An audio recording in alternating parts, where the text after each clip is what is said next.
இன்றைய இன்றைய ஜீவ ஜீவ அப்பம் அப்பம் தேவனுடைய வார்த்தையானது ஜீவனும் வல்லமையும் உள்ளதாயும் இருபுறமும் கருக்குள்ள எந்த பட்டயத்திலும் கருக்கானதாயும் ஆத்மாவையும் ஆவியையும் கணுக்களையும் ஊனையும் பிரிக்கத்தக்கதாக உருவ குத்துகிறதாயும் இருதயத்தின் நினைவுகளையும் யோசனைகளையும் வகையறுக்கிறதாயும் இருக்கிறது.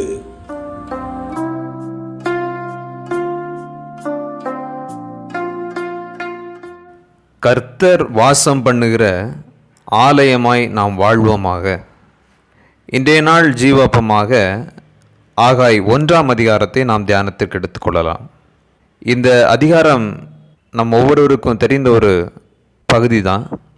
அதை சற்றே இன்றைய நாளிலே ஆராய்ந்து பார்க்கும்படியாக இந்த அதிகாரத்தை நாம் தியானிக்கலாம். குறிப்பாக 5, 7, 8வது வசனத்தை நாம் தியானத்திற்கு எடுத்துக்கொள்வோம். 5வது 7வது வசனம், இப்போதும் சேனைகளின் கர்த்தர் சொல்லுகிறார், உங்கள் வழிகளை சிந்தித்து பாருங்கள், உங்கள் வழிகளை சிந்தித்து பாருங்கள் என்று சேனைகளின் கர்த்தர் சொல்லுகிறார். இந்த 2 வசனங்களையும் பார்க்கும் பொழுது உங்கள் வழிகளை சிந்தித்து பாருங்கள் என்று அங்கு எழுதப்பட்டிருக்கிறது. நம்முடைய வழிகளை என்னதை சிந்தித்து பார்க்க இன்றைய நாளிலே கர்த்தர் சொல்லுகிறார் என்று தியானிக்கும் பொழுது, இந்த வருஷத்தினுடைய கடைசி வார ஆராதனையில் நாம் இன்றைய நாளிலே நாம் வந்திருக்கிறோம். இந்த வருஷத்தினுடைய கடைசி ஞாயிற்றுக்கிழமை கர்த்தர் இந்த 2020 நமக்கு கொடுத்திருந்தார். இதை நாம் எவ்வாறு பயன்படுத்தினோம் என்பது நம் ஒவ்வொருவருக்கும் தெரிந்த ஒரு விஷயம். இது சரியான அளவிலே பயன்படுத்தினோமா என்று பார்க்கும் பொழுதுதான் இந்த 5வது வசனமும் 7வது வசனமும் சொல்கிறதான வார்த்தை நம்முடைய சிந்தனையை தூண்டுகிறது. உங்கள் வழிகளை சிந்தித்து பாருங்கள். எந்த வழிகளை அப்படின்னு பார்க்கும் பொழுது 8வது வசனம், நீங்கள் மலையின் மேல் ஏறிப்போய் மரங்களை வெட்டி கொண்டு வந்து ஆலயத்தை கட்டுங்கள், அதன் பேரில் நான் பிரியமாயிருப்பேன், அதனால் என் மகிமை விளங்கும் என்று கர்த்தர் சொல்லுகிறார். இந்த வசனத்தினுடைய மத்திய பகுதியில் ஆலயத்தை கட்டுங்கள், அதன் மேல் பிரியமாயிருப்பேன், அந்த வசனத்தை நாம் தியானத்திற்கு எடுத்துக்கொள்ளலாம். ஆலயம், நாம் ஒவ்வொருவரும் தேவனுடைய ஆலயமாகத்தான் விளங்குகிறோம்.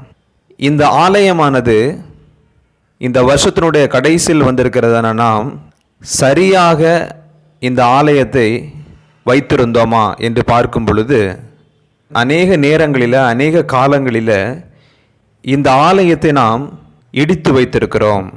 இதை சரியாக பயன்படுத்தாமல், இந்த ஆலயத்தை சரியாக நாம் கையாளாமல் குறிப்பிட்ட காலங்களிலே இடித்து போட்டிருக்கிறோம். அதைத்தான் இன்றைய நாளிலே இந்த வசனத்தை நாம் எடுத்துக்கொண்டிருக்கிறோம். நாம் எந்தெந்த விதத்திலெல்லாம் நம்மில் இருக்கிறதான சரீரமாகிய ஆலயத்தை எவ்வாறு கையாண்டிருக்கிறோம், இன்றைய நாளிலே நாம் இதை எப்படி வைத்திருக்கிறோம் என்பதை நாம் சற்று ஆராய்ந்து பார்க்கலாமே. நாம் சரிவர செய்யவில்லை என்பதுதான் நம் எல்லாருக்கும் தெரிந்த ஒன்று. இந்த அதிகாரத்தோடு ஒப்பிட்டு பார்க்கும் பொழுது இங்கும் கர்த்தர் இந்த ஜனங்களோடு தான் பேசுகிறாரு. உங்கள் வீட்டிலலாம் போய் நீங்கள் உட்காந்துட்டீங்கப்பா, என்னுடைய ஆலயத்தை நீங்கள் சரியாக கையாளலை. அப்போது சரீரமாகிய நம்முடைய ஆலயத்தை சரியாக கையாளாமல் மேற்புறமாக இருக்கிற நம்ம சரீரத்தை எவ்வளவோ அதை நல்ல தூய்மையாக வைத்துக்கொள்ள சரிவர கையாள நம்ம பிரயாசப்பட்டிருக்கிறோம். அப்போ இருதயமாகிய ஆலயத்தை சரிவர கையாள வேண்டியது நம் ஒவ்வொருவருடைய கடமையும் கூட. அப்போ இங்கே கர்த்தர் இந்த ஆலயத்தை நீங்கள் இப்படிலாம் செய்யலை, அதனால் உங்களுடைய வழிகளில் நான் இப்படியெல்லாம் நீங்கள் வாழ்ந்த வாழ்க்கையிலுடைய ஆசீர்வாதங்கள் நான் இப்படிலாம் தடை பண்ணினேன் அப்படின்னு அங்கு உணர்த்துகிறார். அதற்கு மக்கள் பயப்படுறாங்க.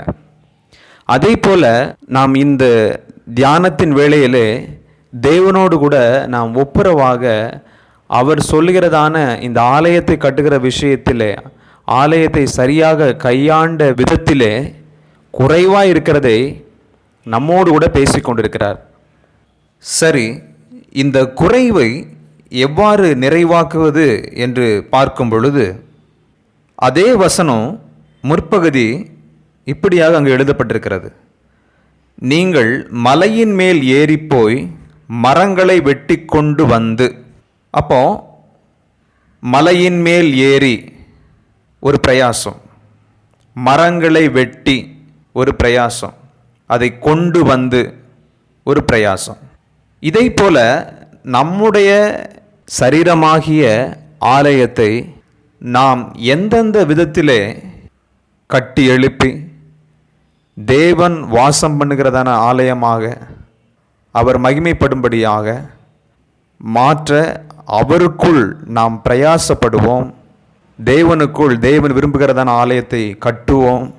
புதிய வருடத்திற்குள் கடந்து செல்லும் பொழுது கர்த்தர் விரும்புகிறதான ஆலயமாக நாம் ஒவ்வொருவரும் கடந்து செல்ல தேவனுக்குள் வாஞ்சிப்போம், பிரயாசப்படுவோம்.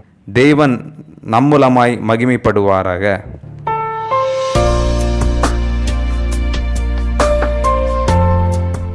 இடித்த உடைத்த சரீரமாகிய ஆலயத்தை கர்த்தருக்குள் சரிவர கட்டுவோம். கட்டின ஆலயத்தை கருத்துடன் காத்திடுவோம். காத்திடும் ஆலயத்தில் கர்த்தர் வாசம் பண்ணுவார், மகிமைப்படுவார். மகிமைப்படுபவர் நம்மிலிருந்து வெளிப்படுவார்.